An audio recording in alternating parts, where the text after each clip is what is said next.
안녕하세요. 닥통 네이버 지식인 상담의 신홍범입니다. 이 코골이 왜 생길까? 많이 궁금해 하시는데, 코골이는, 코골이니까 코가 원인이구나. 코에서 나는 소리구나. 이렇게 이제 생각하실 수도 있는데요. 사실 안 그렇습니다. 이 코골이 소리는 뭐 코에서 이렇게 어떤 마찰음이 생기는 건 아니고요. 대개는 우리가 이렇게 쭉 귀도 여기 혀 뒤쪽, 그 부분이 좀 좁아져 있어서 생기는 경우가 많고요. 예를 들어서 혀가 바로 누울 때 이게 손바닥이 뒷벽이고 목에 혀라고 하면 혀가 이렇게 툭 떨어지면서 기도를 눌러가지고 생기는 경우도 있고요. 목젖이 떨기나 목젖 옆부분이 떤다든지 다양한 부드러운 구조물이 떨면서 코골이 소음을 만들 수 있습니다. 우리가 그런 부분들을 다 통틀어서요. 기도라고 하고 특히 상기도라고 합니다.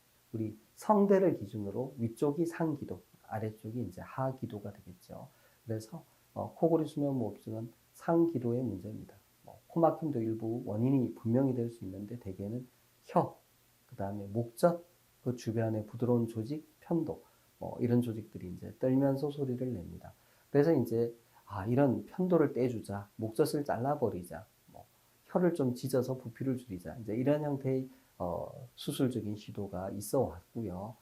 일부 사람들은 효과가 있고 또 일부에는 효과가 없거나 뭐 그냥 그저 그런 수준인 경우도 있습니다.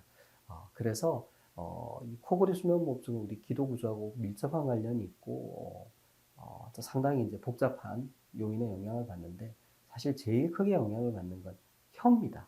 혀가 두꺼운 분들이 이제 코골이 모흡이 심하고요. 살이 찌면 혀도 살이 찌거든요. 그래서 혀가 두꺼워지고 기도가 막히는 경우가 많습니다. 그래서 우리가 기도를 들여다보고 혀가 두껍구나 뭐 이런 걸 이제 보고 그게 맞는 이제 어떤 치료적인 그런 방법을 생각하는데 수술적인 치료 외에 이제 비수술적인 치료로 양압기 치료가 있고요. 안전하고 효과적입니다.